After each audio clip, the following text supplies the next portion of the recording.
So ఓవరాల్‌గా ఈరోజు market చూసుకుంటే మార్నింగ్ అయితే గ్యాప్ డౌన్‌తోని స్టార్ట్ అయింది. గ్యాప్ డౌన్ కాదు భారీ నష్టాలతో మార్కెట్ అయితే స్టార్ట్ అవ్వడం జరిగింది. సో ఓవరాల్‌గా క్లోజింగ్ కూడా నెగెటివ్‌లోనే క్లోజ్ అవ్వడం మనం అబ్జర్వ్ చేయొచ్చు. ముఖ్యంగా చూసుకుంటే నిఫ్టీ వచ్చేసి 243 పాయింట్లు మైనస్‌లో క్లోజ్ అయింది. 23,123 దగ్గర క్లోజ్ అవ్వడం జరిగింది. సెన్సెక్స్ చూసుకుంటే 719 పాయింట్లు మైనస్‌లో క్లోజ్ అయింది. 73,524 దగ్గర క్లోజ్ అవ్వడం జరిగింది.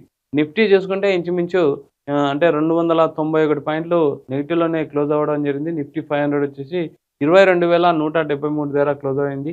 బ్యాంక్ నిఫ్టీ చూసుకుంటే 432 పాయింట్లు మైనస్‌లోనే క్లోజ్ అవ్వడం జరిగింది. ఐటీలో కూడా డ్రాగ్ అయితే బాగా కనిపించింది. తర్వాత మిడ్ క్యాప్ అండ్ స్మాల్ క్యాప్‌లు అన్నీ కూడా చూసుకుంటే మనం అబ్జర్వ్ చేస్తే అన్నీ నెగెటివ్‌లోనే క్లోజ్ అవ్వడం మనం అబ్జర్వ్ చేయొచ్చు. తర్వాత అడ్వాన్స్ డిక్లైన్ రేషియో చూస్తే 10:41 అంటే ఇంచుమించు చాలా అంటే మార్కెట్ అయితే ఒకానొక ఇంట్రాడేలో అయితే ఇంచుమించు 1000 పాయింట్ల వరకు కూడా పడిపోవడం మనం అబ్జర్వ్ చేయొచ్చు. అండ్ డిఐఎల్, ఎఫ్ఐఎల్ అయితే ఆల్రెడీ సెల్లింగ్‌లో ఉండడం మనం అబ్జర్వ్ చేయొచ్చు. ఓవరాల్‌గా మార్కెట్‌లు అయితే ఎందుకు నెగెటివ్‌లో ఉన్నాయి ఒకసారి మనం అబ్జర్వ్ చేద్దాం. అంతకంటే ముందు టాప్ గెయినర్స్ ఒకసారి చూస్తే మనకు టీసీఎల్ ప్రొడక్ట్స్ గానీ, తర్వాత ఐనాక్స్ ఇండియా గానీ, రిలయన్స్ ఇన్ఫ్రా గానీ, క్యాప్లిన్ పాయింట్ గానీ, ముఖ్యంగా ఇవన్నీ టాప్ గెయినర్ అని చెప్పొచ్చు. టాప్ లూజర్స్ ఒకసారి మనం అబ్జర్వ్ చేస్తే విప్రో గానీ, తర్వాత మినరల్ దేవ్ గానీ, గుజరాత్ మినరల్ దేవ్ గానీ, ఐఎఫ్సిఐ గానీ, జీఏ అండ్ టీ&డి ఇండియా ఇవి నెగెటివ్‌లోనే ఉండడం జరిగింది. సో ఓవరాల్‌గా మెయిన్ కారణం మనం ఒకసారి అబ్జర్వ్ చేస్తే మిడిల్ ఈస్ట్‌లో యుద్ధం అంటే ఏప్రిల్ 8 తర్వాత అంత భయంకరమైన అటాక్‌లు మళ్ళీ జరగడం మనం అబ్జర్వ్ చేయొచ్చు. ముఖ్యంగా ఇజ్రాయెల్ ఇరాన్ పైన అటాక్ చేయడం జరిగింది. సో దానికి బదులా అర్ధరాత్రి ఇరాన్ కూడా రివర్స్‌గా అటాక్ చేయడం అయితే మనం అబ్జర్వ్ చేయొచ్చు. సో మళ్ళీ యుద్ధ భయాలు రావడం, ముడి చమురు ఆటోమేటిక్‌గా పెరగడం, ఈ విధంగా అయితే వాలటాలిటీ అయితే మార్కెట్‌లో బాగా కనిపించింది. సో అన్‌సర్టెనిటీస్ వల్ల అయితే వాలటాలిటీ మార్కెట్‌లో పెరిగింది. సో అదేవిధంగా ఇంచుమించు నెగెటివ్‌లోనే భారీ నెగెటివ్‌లోనే నష్టాల్లోనే క్లోజ్ అవ్వడం మనం అబ్జర్వ్ చేయొచ్చు. ఇంచుమించు 1% సెన్సెక్స్ గానీ, నిఫ్టీ గానీ పడిపోవడం మనం అబ్జర్వ్ చేయొచ్చు. ఓవరాల్‌గా అంటే ఈ యుద్ధానికి సంబంధించిన ఎఫెక్ట్ అయితే మార్కెట్ పైన ఇంకా కొనసాగుతుంది.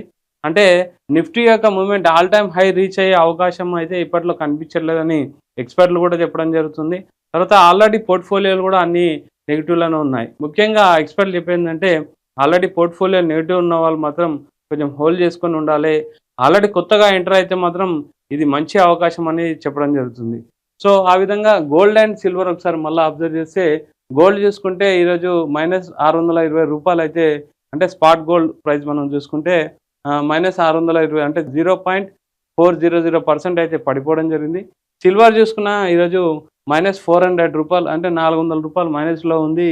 0.160% అయితే పడిపోవడం మనం అబ్జర్వ్ చేయొచ్చు.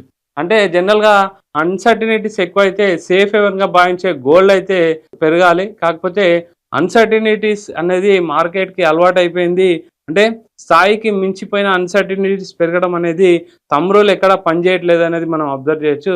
సో ఓవరాల్‌గా ప్రెజెంట్ మార్కెట్ అయితే నెగెటివ్‌లోనే ఉంటుంది. నెగెటివ్‌లోనే క్లోజ్ అయిపోయింది. అప్పుడప్పుడు కొంచెం పాజిటివ్‌లో క్లోజ్ అవుతున్నా అది మార్కెట్ అయితే స్ట్రాంగ్‌గా లేదని అయితే ఎక్స్‌పర్ట్స్ అయితే చెప్పడం జరుగుతుంది. ఇది టీ జంక్షన్‌లో ఉండడం కూడా కాదు. మార్కెట్ అయితే కంప్లీట్ వీక్‌గా ఉంది. ఏ విధంగా అంటే కంపెనీస్ యొక్క రిజల్ట్స్ కూడా మార్కెట్‌ని ఏ విధంగా ముందుకు నడిపించలేకపోతున్నాయి.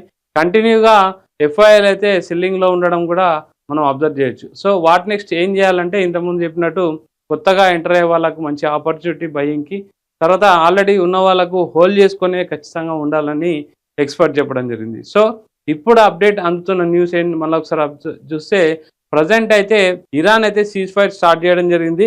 ఒకవేళ లెబనాన్ పైన మళ్ళీ అటాక్ చేస్తే మాత్రం ఖచ్చితంగా తీవ్రమైన ఆన్సర్ ఇవ్వాల్సి వస్తుందని చెప్పేసి ఇరాన్ చెప్పడం జరిగింది. లేటెస్ట్ న్యూస్ ఇది.